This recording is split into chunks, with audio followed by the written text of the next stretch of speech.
Lorsque le brouillard s'installa au ras d'Alder Ridge, Nolan Reed trouva une femme épuisée accroupie près du bord d'une falaise, sans téléphone, sans carte et sans la moindre volonté de révéler son vrai nom. Il la ramena dans sa cabane, raviva le feu, nettoya les égratignures sur ses mains et la laissa dormir sur le canapé pendant qu'il restait éveillé dans l'atelier. Mais à l'aube, le bruit des pales de rotor déchira la vallée. 3 hélicoptères atterrirent devant sa maison à quelques minutes d'intervalle, transportant une équipe de secours, une équipe de sécurité privée et un homme puissant, furieux, qui criait son nom à travers la cour gelée. Ce n'est qu'à cet instant que Nolan comprit que la femme qu'il avait sauvée de cette montagne pouvait faire tomber tout un empire. Si vous pensez qu'un simple geste de bonté peut changer le cours d'une vie, abonnez-vous et restez avec cette histoire de 3 hélicoptères et du secret qu'ils étaient venus enterrer. Nolan Reed descendait dans son vieux camion après une réparation dans une station de garde forestier lorsque les alertes météo à la radio passèrent de l'avertissement à l'urgence. Il força davantage sur le moteur qu'il ne l'aurait voulu pour devancer le front qui s'abattait sur Alder Ridge avant que les routes ne se transforment en glace. Il avait passé la matinée à réparer un générateur pour une famille vivant à 5 km sur une route de service fermée chaque hiver. Après 20 ans dans ces montagnes, il savait qu'une tempête précoce signifiait que quelqu'un, quelque part, allait être surpris dehors sans abri. Près d'un tronçon de sentier que le comté avait fermé la semaine précédente, il aperçut une bande de tissu rouge accrochée à une branche.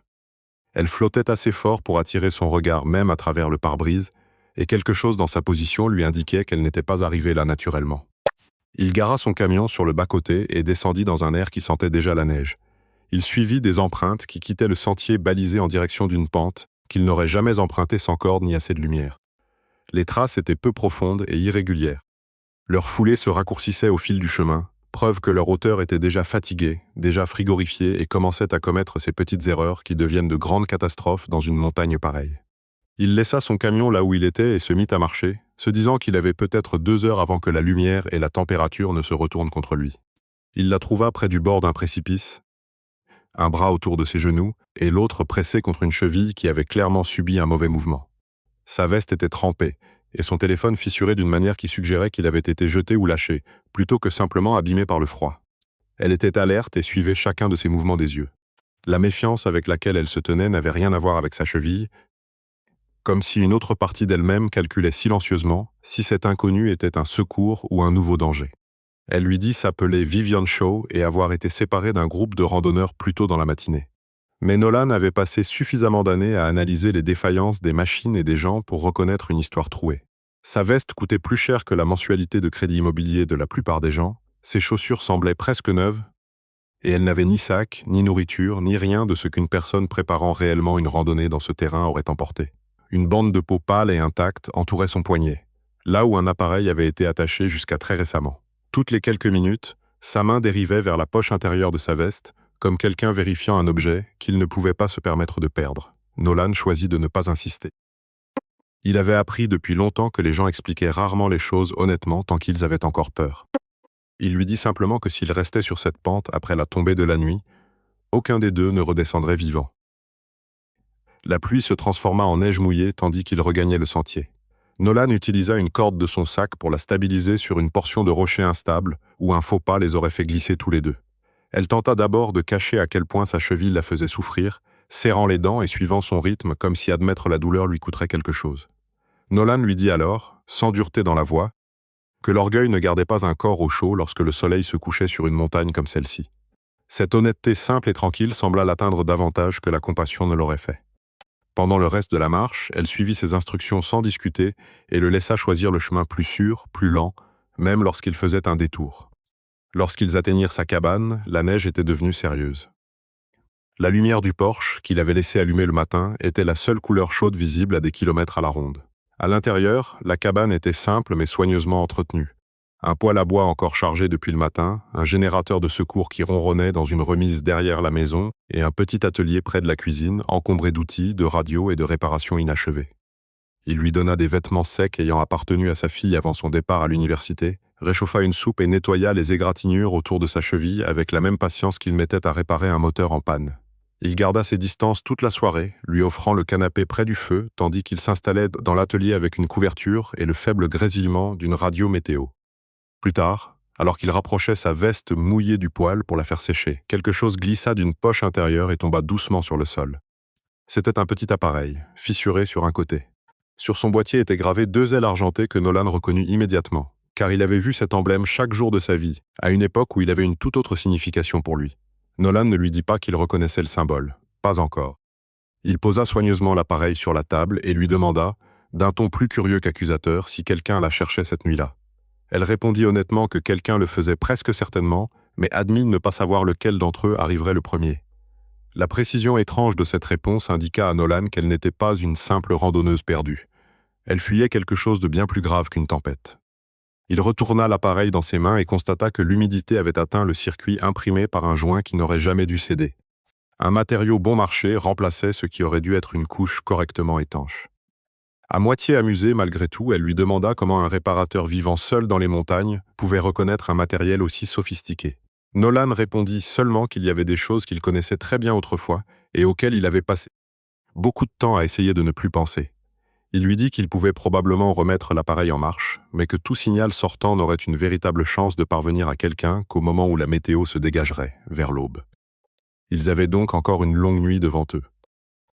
Ils passèrent les heures près du feu, échangeant de petits morceaux prudents de leur vie, comme le font les inconnus quand les circonstances ont supprimé les raisons habituelles de rester sur leur garde. Nolan lui parla de sa fille et du silence étrange qui régnait dans la cabane depuis son départ pour sa première année d'études. Vivian lui dit qu'elle avait grandi dans une maison bien plus grande que celle-ci, sans jamais avoir réellement eu l'impression d'être chez elle. La platitude de sa voix lorsqu'elle le dit lui fit comprendre qu'elle disait la vérité. Nolan lui confia que l'argent pouvait acheter de l'intimité, mais rarement le sentiment simple d'être en sécurité. Elle répondit que plus une personne accumulait de pouvoir, plus il devenait difficile de savoir qui, autour d'elle, était honnête et qui se contentait de la gérer. Ils ne cherchaient rien de plus qu'une conversation cette nuit-là. Aucune proximité forcée, rien de joué. Pourtant, quelque chose de plus discret passa entre eux lorsqu'ils comprirent tous les deux que l'autre parlait derrière un mur que peu de gens avaient le droit de franchir. À un moment, Nolan remarqua qu'elle serrait toujours une petite clé de stockage, même en somnolant. Quand elle se réveilla et le surprit à l'observer, elle admit qu'elle contenait des informations liées à un projet qui pourrait détruire de nombreuses carrières s'il devenait public. Elle ne lui dit pas qu'elle dirigeait l'entreprise à laquelle appartenait ce projet, seulement qu'elle se sentait personnellement responsable d'arrêter quelque chose de dangereux avant sa mise sur le marché. L'expression de Nolan changea. Un vieux souvenir remontait en lui, un souvenir qu'il avait essayé d'enterrer depuis 12 ans. Peu après minuit, la radio dans un coin crépita. Une transmission brouillée répétait une série d'initiales et exigeait que toute équipe de recherche récupère à la fois la femme et l'équipement qu'elle transportait. L'ordre dans lequel ces deux éléments étaient cités parut profondément inquiétant à Nolan. Il suggéra d'attendre avant d'activer le signal d'urgence complet jusqu'à ce qu'il puisse joindre directement les secours du comté plutôt que le canal dont provenait cette voix. À l'aube, lorsque l'appareil revint enfin en ligne, une suite de codes s'afficha brièvement avant de laisser place à une transmission stable. Nolan la reconnut immédiatement. Un ancien protocole de navigation d'urgence conçu de ses propres mains plus de 10 ans auparavant, un système que l'entreprise prétendait avoir retiré depuis longtemps. Quand la tempête commença à se calmer, Nolan relia l'appareil réparé à une antenne fixée sur son toit et transmit leur position dans la lumière grise du matin. Il s'attendait tout au plus à voir arriver un camion de secours par la route de montagne. Moins d'une demi-heure plus tard, le bruit inimitable de pales d'hélicoptères monta de 3 directions différentes. Il comprit aussitôt qu'une telle réponse n'avait rien de normal pour une randonneuse perdue. Le premier hélicoptère portait les couleurs des secours locaux. Le deuxième, noir mat et sans marquage, appartenait manifestement à une sécurité privée. Le troisième arriva avec la formalité prudente, habituellement réservée aux dignitaires en visite, pas au sauvetage en montagne. La neige et la poussière tournoyèrent dans la cour lorsque les 3 appareils se posèrent devant la cabane. Nolan se tint sur le seuil. Derrière lui, la femme qu'il ne connaissait encore que sous le nom de Vivian portait toujours la veste empruntée à sa fille. Un homme âgé descendit le premier de l'appareil privé, entouré d'agents de sécurité et d'un médecin. Lorsqu'il cria son nom à travers la cour, Nolan comprit que la femme ayant dormi sur son canapé n'était une employée ordinaire de personne. L'homme s'appelait Sterling Ashburn. Sa voix tremblait presque de soulagement lorsqu'il traversa la cour vers sa fille, confirmant que Vivian Shaw était en réalité Vivian Ashburn, directrice générale d'une entreprise valant des dizaines de milliards de dollars. Du troisième appareil descendit un homme en manteau coûteux qui se présenta comme Grant Hollis. Au lieu de remercier Nolan, il ordonna aussitôt à son équipe de sécurité de fouiller la cabane et de récupérer tout équipement que Vivian aurait pu emporter. Son ton insinuait clairement que Nolan avait pu la retenir délibérément, pour réclamer de l'argent ou voler des données sensibles. Nolan répondit calmement que personne ne mettrait les pieds chez lui sans mandat et sans beaucoup plus de courtoisie qu'il n'en avait montré jusque-là. Vivian coupa elle-même court à l'attention.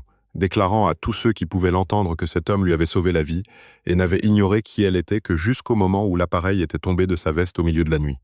Grant observa Nolan longtemps. Son irritation se transforma en reconnaissance. Il se souvenait parfaitement de cet homme, silencieux sur le seuil. Nolan le reconnut également, se rappelant la signature au bas d'un rapport datant de plusieurs années, celui qui avait rejeté sur lui toute la responsabilité d'un incident dangereux. Le calme de Grant vacilla légèrement sous le poids de ce souvenir partagé. Sterling, encore essoufflé, proposa à Nolan une somme considérable en guise de gratitude. Nolan la refusa sans hésiter, déclarant qu'une personne ne devrait jamais avoir besoin d'une récompense pour choisir d'aider quelqu'un en danger. Avant de monter dans l'hélicoptère qui devait la ramener à Denver, Vivian se retourna et demanda à Nolan pourquoi le système d'urgence intégré à son appareil portait une désignation qu'elle ne reconnaissait dans aucune gamme de produits actuels. Nolan regarda au-delà d'elle, directement vers Grant, et répondit que la raison était simple. Il était l'ingénieur qui avait conçu ce système plus de 10 ans auparavant, avant que son entreprise ne détruise sa carrière parce qu'il avait osé dire qu'il n'était pas sûr. Vivian refusa d'en rester là. Elle exigea que Nolan raconte toute l'histoire devant son père et Grant avant que quiconque ne retourne dans un hélicoptère. Lorsque Grant tenta de qualifier cela de vieille rancune utilisée à des fins personnelles, elle lui demanda fermement ce qu'il craignait tant que la vérité révèle. Nolan disparut brièvement dans son atelier et revint avec une boîte en carton usée contenant des copies d'anciens rapports techniques, sa lettre de licenciement et des notes privées qu'il n'avait jamais montrées à qui que ce soit hors de l'entreprise. Plus de 12 ans auparavant, Nolan avait dirigé l'équipe qui développait un système de navigation d'urgence destiné à guider les avions de secours en sécurité dans de mauvaises conditions. Durant les essais, il avait découvert qu'une couche de protection du circuit imprimé pouvait défaillir lorsque 3 conditions se combinaient: basse température, humidité élevée et changement rapide de pression. Il demanda un délai afin de remplacer un composant critique, mais cela aurait repoussé tout le programme d'environ 6 mois, un coût jugé inacceptable par les dirigeants chargés du calendrier de lancement. Grant, alors directeur du projet, modifia les résultats des tests internes et fit avancer le programme malgré tout. Lors d'un essai en vol ultérieur, le système de navigation perdit complètement son signal, imposant un atterrissage d'urgence. Il n'y eut aucun mort, mais quelqu'un devait être tenu responsable. L'entreprise choisit Nolan, l'accusant officiellement d'avoir mal configuré le système malgré les avertissements écrits qu'il avait soumis des mois avant l'incident. Sa réputation détruite, et sans moyen réaliste de combattre une entreprise disposant d'une telle puissance juridique, Nolan fit le seul choix qui lui semblait alors survivable. Des collègues en qui il avait eu confiance pendant des années cessèrent presque du jour au lendemain de répondre à ses appels. Les contacts du secteur arrêtèrent discrètement de prononcer son nom pour des postes ouverts. Même les ingénieurs qui croyaient à son récit en privé préférèrent le silence plutôt que de risquer leur propre place dans une entreprise qui récompensait clairement la loyauté plutôt que l'honnêteté. Nolan passa des mois à constituer son propre dossier, dates, mémos et résultats d'essais. Non parce qu'il espérait que quelqu'un le lirait, mais parce qu'une part de lui refusait de laisser disparaître totalement la vérité, même si personne n'acceptait de l'entendre. Son épouse était décédée peu auparavant, le laissant seul parent d'une jeune fille qui avait davantage besoin de stabilité que d'une longue bataille judiciaire. Grant veilla, par des pressions discrètes dans tout le secteur, à ce que Nolan ne retrouve pas facilement de travail dans l'aviation. Nolan emballa ce qui lui restait, emmena sa fille à Alder Ridge et se construisit une vie plus petite et plus calme, en réparant des générateurs et du matériel de secours pour les habitants éparpillés dans les montagnes. Il ne s'attendait jamais à remettre les pieds près d'une entreprise aéronautique. Sterling, qui écoutait tout cela avec une rigidité trahissant son inconfort, admit qu'il n'avait vu que la version finale de l'ancien rapport, celle qui rendait Nolan seul responsable, et qu'il ne l'avait jamais remise en cause au-delà d'une signature. Nolan lui dit sans détour que le pouvoir n'était jamais une excuse valable pour qu'un dirigeant ignore ce qui se passait réellement au sein de l'entreprise portant son nom. Sterling n'eut aucune véritable réponse. Grant tenta de balayer les documents, les qualifiant d'anciens et d'irrelevants pour l'actuel avion vedette de l'entreprise, l'Aegis 69. Mais Nolan ouvrit l'appareil qui avait défailli sur la montagne et montra exactement le même défaut de matériaux dans son boîtier. Cette découverte prouvait que l'entreprise n'avait jamais réellement résolu le problème d'origine.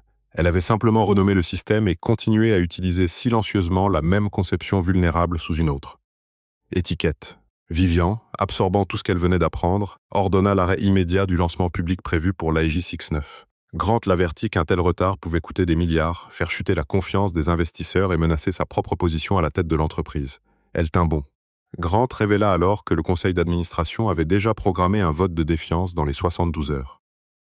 À moins qu'elle ne prouve le défaut de manière incontestable avant cette réunion, elle risquait de perdre entièrement le contrôle de la société. Elle se tourna vers Nolan et lui dit qu'elle ne lui demandait pas de faire confiance à l'entreprise, seulement de l'aider à prouver ce qui était vrai. La franchise de cette demande le troubla. Le premier réflexe de Nolan fut de refuser. Il avait passé 12 ans à reconstruire une vie loin de tout ce qui touchait à Ashburn Aeronautics et ne voulait pas ramener sa fille dans un combat qui avait déjà tant coûté à leur famille. Cette fois, Vivian ne lui proposa pas d'argent. Elle lui posa une seule question. Comment se sentirait-il si l'AJ-69 échouait sur le terrain d'une manière qu'il savait pouvoir empêcher? La question atteignit la part de lui qui n'avait jamais cessé d'être un ingénieur soucieux des conséquences. Ce soir-là, Nolan appela sa fille, Maren, et lui expliqua suffisamment la situation pour qu'elle comprenne ce qu'il envisageait. Au lieu de lui conseiller de rester loin du danger, elle lui rappela qu'il avait passé toute son enfance à lui enseigner de ne jamais se taire face à quelque chose qu'elle savait injuste. Ces mots le frappèrent plus durement qu'elle ne l'aurait imaginé.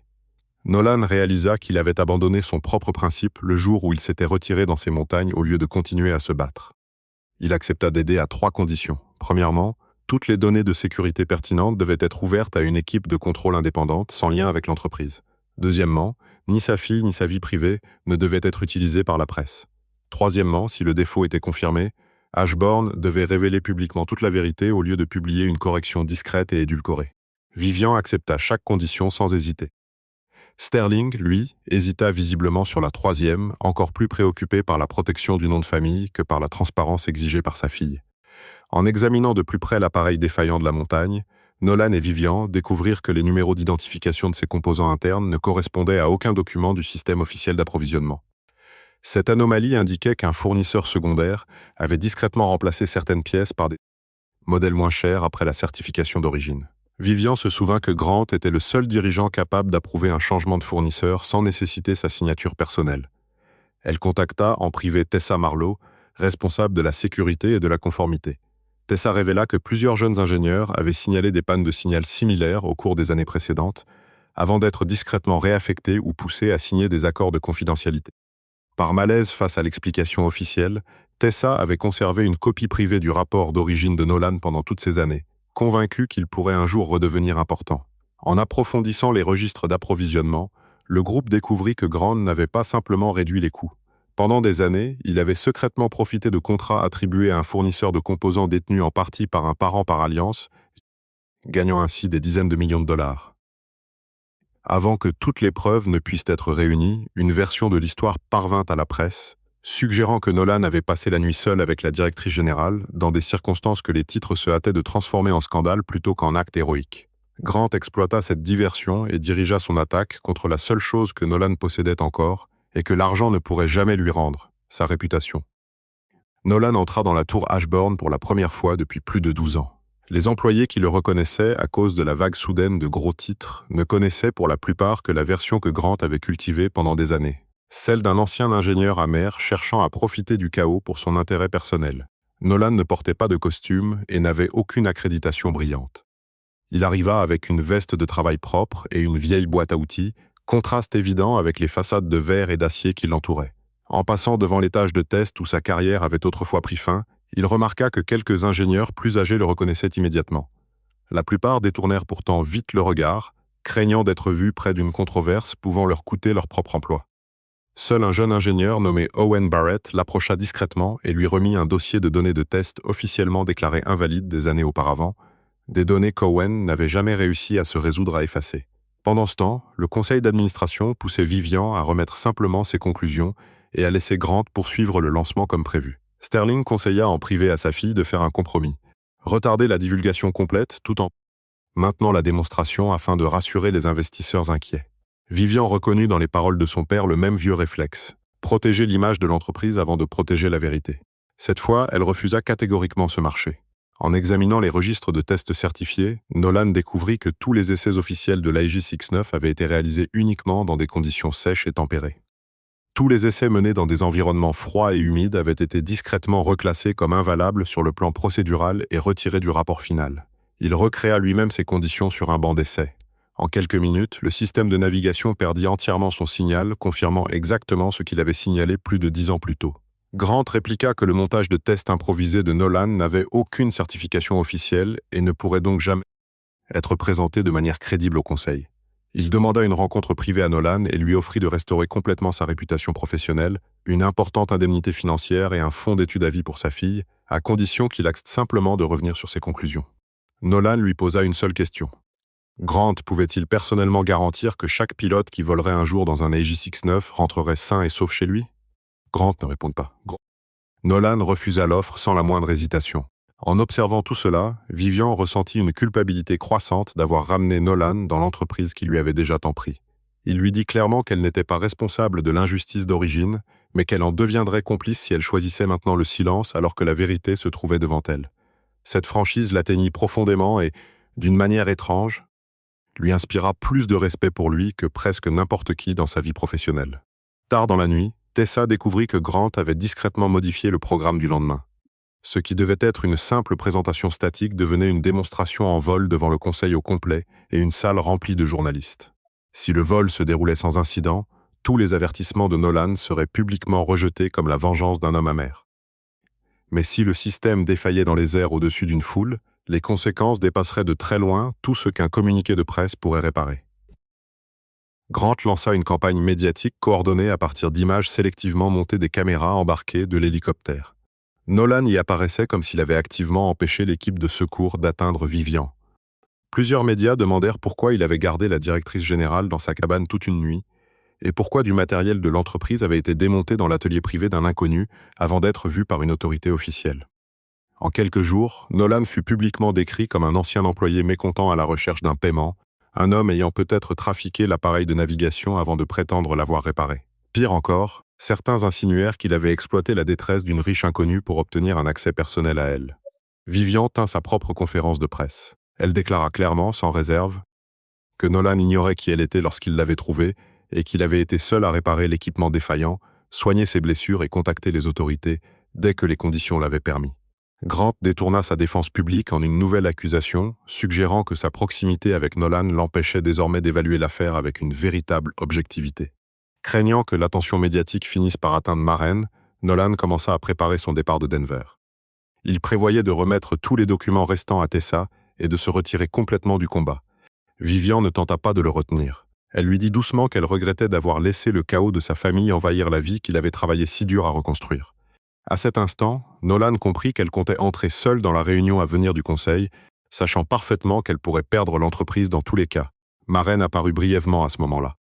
Elle appela son père pour lui rappeler que Grant n'attaquait pas leur famille parce que Nolan avait tort, mais parce qu'il avait peur de voir à quel point Nolan avait toujours eu raison. Lors d'une courte visite, elle lui remit l'ancienne épingle d'ingénieur qu'il avait gagnée chez Ashbourne et qu'il avait rangée dans un tiroir des années auparavant. Elle lui dit qu'elle n'avait pas besoin qu'il la protège par le silence. Seulement qu'il lui montre à nouveau pourquoi elle avait toujours été fière de l'appeler son père. À peu près au même moment, Owen Barrett transmit les données d'un essai auparavant non divulgué réalisé près d'Alder Ridge. Elle prouvait que l'appareil de Vivian n'avait pas échoué au hasard. Grant savait que ce tronçon précis de terrain causait des pannes de signal lors des essais, et il l'avait malgré tout laissé emporter l'unité défectueuse, moins par intention de lui nuire que par volonté de protéger le calendrier de lancement à tout prix. Armé de toutes les preuves nécessaires, Nolan retourna à la tour Ashbourne et entra directement dans la salle du conseil quelques instants avant le vote prévu.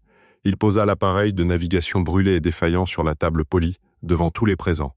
Il leur dit qu'il pouvait l'appeler comme il le voulait dans la presse, mais qu'aucun titre ni aucun gros titre ne pourrait forcer un matériel défectueux à mentir sur ce qu'il avait réellement fait. Grant ouvrit la confrontation en rejetant Nolan d'un revers de main. Il le qualifia de simple réparateur de montagne sans aucune légitimité pour juger d'un programme aéronautique de plusieurs milliards de dollars. Plusieurs membres du conseil bougèrent mal à l'aise sur leur siège, ne sachant pas s'ils devaient rire avec lui ou attendre de voir comment la situation évoluerait. Nolan répondit calmement que tout système complexe, aussi avancé soit-il, dépendait finalement de petits composants que les personnes puissantes jugeaient souvent trop insignifiants pour compter. La différence entre un avion qui fonctionne et un avion qui tombe se jouait souvent dans le genre de détails que Grant avait passé des années à considérer comme indignes de son attention. Sa voix ne monta jamais. Il ne détourna pas une seule fois les yeux de Grant. La certitude calme de son ton fit davantage que n'aurait pu le faire n'importe quel cri. Nolan présenta les preuves point par point. Le nouveau système utilisait du code écrit pour son ancienne conception. Le joint de protection contre l'humidité avait été remplacé par un matériau moins cher. Les tests défaillants avaient été effacés des dossiers officiels et le fournisseur des pièces de remplacement avait des liens financiers directs avec Grant. Tessa présenta le rapport d'origine qu'elle avait secrètement conservé pendant des années, tandis qu'Owen confirma, lors des questions, que les ingénieurs avaient été directement poussés à modifier leurs conclusions. Grant lança une dernière contre-attaque, affirmant que Nolan aurait très bien pu trafiquer l'appareil pendant la nuit passée dans sa cabane. Mais Vivian produisit les données indépendantes enregistrées automatiquement par son bracelet électronique. Elle démontrait que le signal avait échoué plusieurs heures avant que Nolan ne la trouve sur la montagne. Cette preuve impossible à contester détruisit le dernier argument dont Grant disposait pour se défendre. Grant rappela à Sterling qu'admettre publiquement le défaut causerait de graves dommages financiers, menacerait les contrats gouvernementaux existants et pourrait même faire perdre à la famille le contrôle de l'entreprise portant son nom. Sterling se retrouva de nouveau face au choix qu'il avait déjà trop souvent évité. Protéger une réputation ou protéger la vérité. Cette fois, il vota pour suspendre entièrement le lancement de l'Aegis X9 et autoriser une enquête pleinement indépendante. Lorsque le vote final fut compté, Vivian conserva son poste de directrice générale d'une très courte marge. Grant fut immédiatement suspendu et ses dossiers financiers furent transmis à des enquêteurs externes. Dans un dernier geste désespéré, Grant révéla que le vol de démonstration avait déjà été autorisé à l'avance.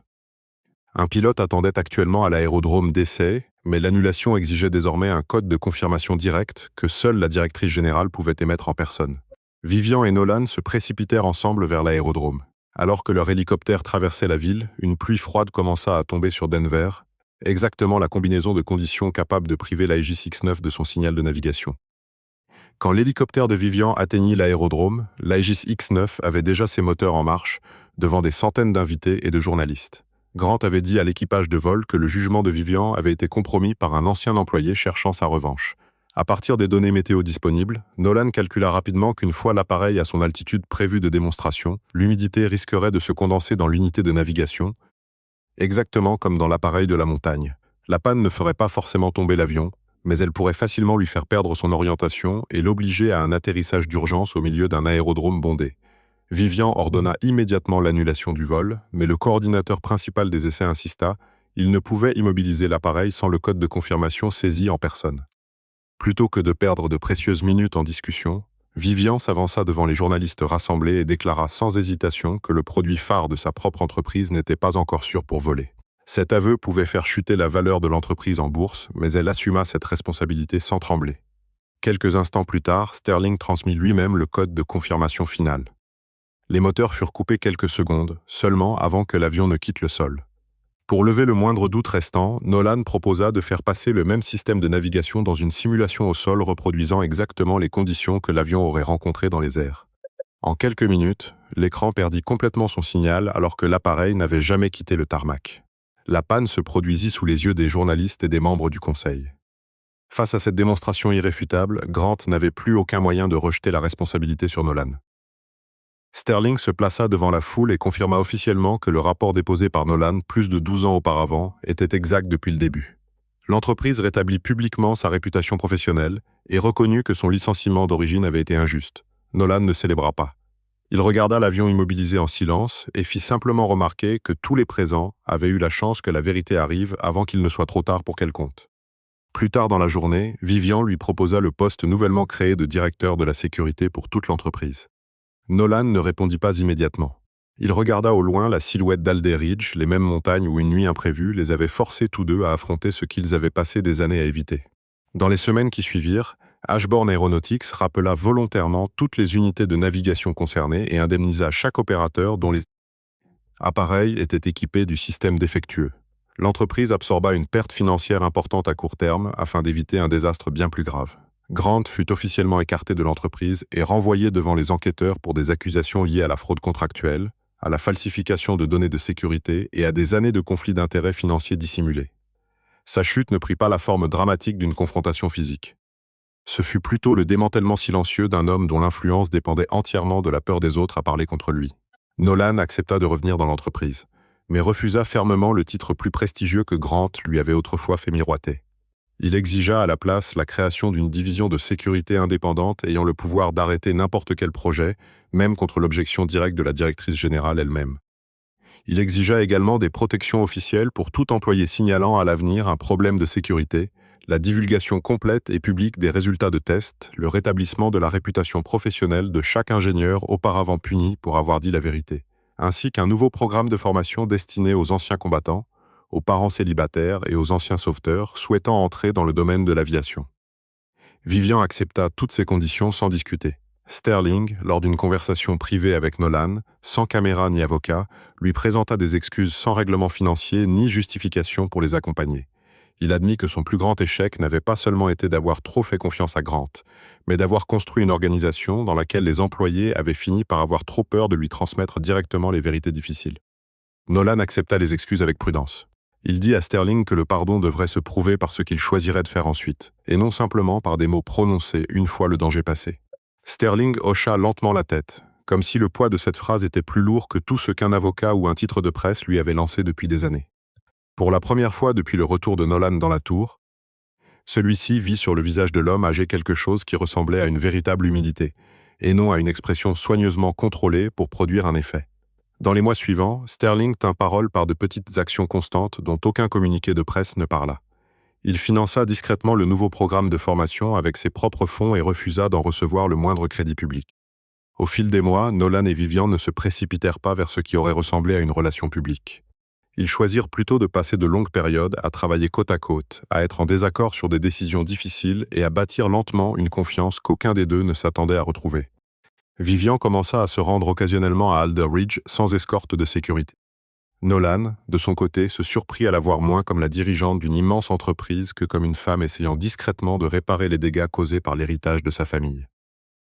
Maren remarqua presque immédiatement le changement chez son père, la manière plus légère dont il avançait dans la vie. Elle prit toutefois soin de ne pas le pousser et laissa les choses se dérouler au rythme qui lui semblait juste. Environ 6 mois après cette première tempête, Nolan réparait une portion de clôture près de sa cabane lorsqu'il entendit à nouveau le bruit familier de pales de rotor au loin. Pendant un bref instant, son esprit retourna à ce matin chaotique où 3 hélicoptères avaient encerclé cette même cour.